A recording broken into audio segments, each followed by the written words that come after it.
Hello and welcome to another edition of Tuesdays with the Disability Policy for All. Today I have the pleasure of interviewing Mark Johnson, who is the Director of Advocacy at the Shepherd Center in Atlanta, and one of the founders of ADAPT. He was the chair of the ADA Legacy Project during the 25th anniversary. As we celebrate the 27th anniversary of ADA, we will be talking with him about ADA. So welcome, Mark. Thank you. I appreciate this opportunity. I appreciate your team's patience with getting me hooked up. The first question is, looking back on 27 years ago, what do you think has been the biggest accomplishment for people with disabilities as a result of the ADA? Well, I think, as you're well aware, I use a wheelchair. And so obviously I can look at just the built environment and how much more accessible it is. I can look at things like accessible public transit and know that, I can use public transit like anybody else and get anywhere anybody else gets on public transit. So there are those physical changes, but I think more than anything, I think our own way of looking at ourselves. I mean, I think more people have what you might call disability pride, where people find it all right to claim their identity, and part of that identity is their disability. So obviously there's some physical changes in the environment that make things more accessible. Transportation is more accessible. But in general, I think it's just a change of attitude about ourselves. We have now been, identified as a group that was being discriminated against, and now that's illegal. Do you think that people without disability has had any changes of how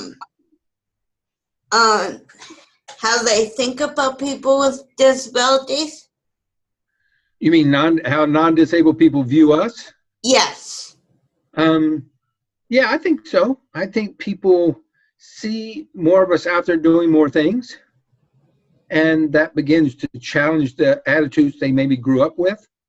I know when I was injured 46 years ago, people, their expectations were so low.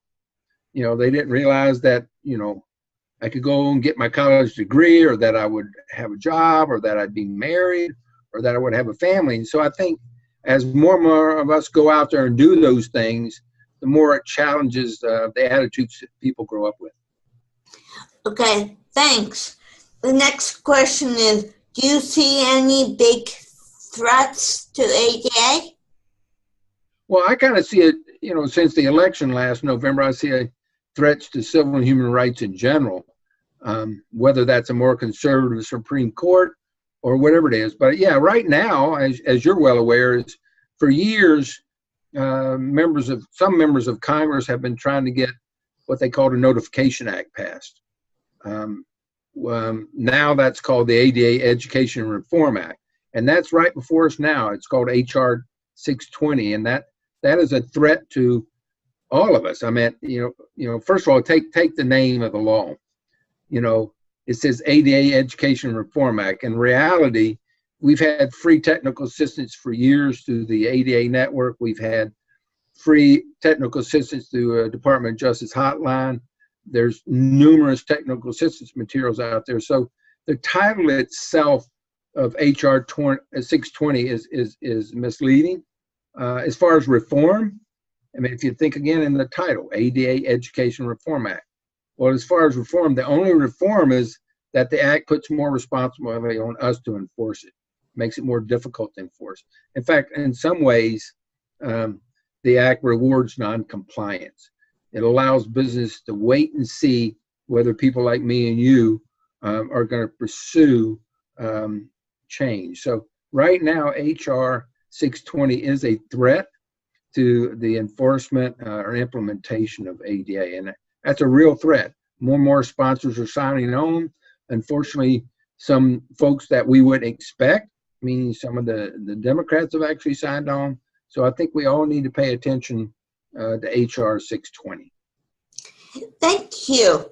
And the last question is, can you tell our viewers what the ADA, the Disability Integration Act is, and how it relates to the ADA? Can I go back a little bit to the previous question? Yes. I think it's important for people to understand that, you know, as far as HR 620, no other civil rights law requires this kind of notification. And so I think it's important next week. I know their National Council on Independent Living is going to be in town. I know there are at least 2 ADA 27 celebrations. I think it's real important that me and you, our peers, right, our colleagues, ask themselves, why are we being treated differently than any other civil rights group? I think in addition to that, we need to challenge members of Congress. We need to challenge them if they really want to be helpful. They first of all need to not support HR 620, but they really want to be helpful. They need to set an example, whether they're in their offices, in the events they said they need to beef up the Department of Justice, they need to increase incentives, and they need to encourage their own trade groups to police their members. And what I mean by that, Liz, is some of the reason we have HR 620 is there have been some lawyers in some states filing way too many lawsuits. And that got the attention of some of these trade groups.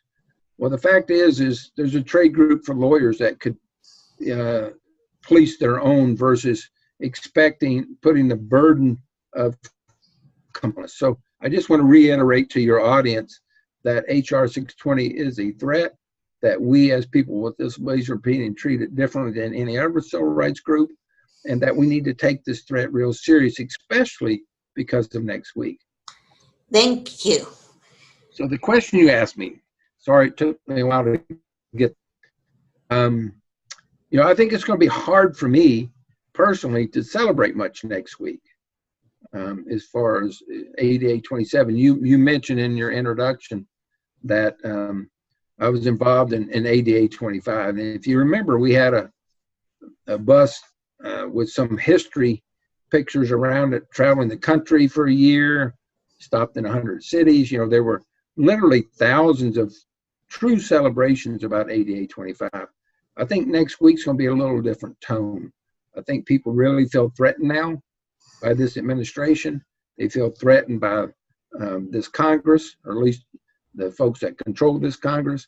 And so I think the tone could be different. It might be less celebration next week and more organizing for resistance. One of the groups you mentioned I'm involved with is ADAPT for the last 34 years. And if you think about ADA, any law that, first of all, is common sense work, Liz, we wouldn't need laws, right? Yes. And we all know about common sense. Unfortunately, it doesn't work. So people go out and get laws passed. And so obviously people worked very hard in the late 80s to get ADA passed. But it's a compromise. It didn't go far enough. And so one of the things that ADA has in it right now is a community integration mandate. And part of that community integration mandate had to be tested by the Supreme Court. It's called the Olmstead decision. But as you're aware, Olmstead's not being enforced like it needs to be. And so the ADAPT has worked with previous senators and current senators to create what's called the Disability Integration Act. And the Disability Integration Act is meant to put an end to the institutional bias and put an end to forcing people to live in places they don't want to live. And so what you're talking about is the Disability Integration Act makes community living a right, like any other right. And you can find out a lot more about DIA or Disability Integration Act adept.org. Okay, thank you. And as we're celebrating the 27th anniversary this week, let's hope for continuing to make sure that people with disability have their rights for the next 27, 28, 30, 50 years. Thank you. Thank you. Thank you, Liz. Thank you. Thank you. And if you have any questions or comment about this or any other policy issues, please go to the AUCJ webpage and look for this week's In Brief. And if you have any questions or comment about this week's Tuesdays with Liz, please leave them in the space below. Thank you and have a nice day. Thanks again, Mark. Bye. Thank you again. Bye.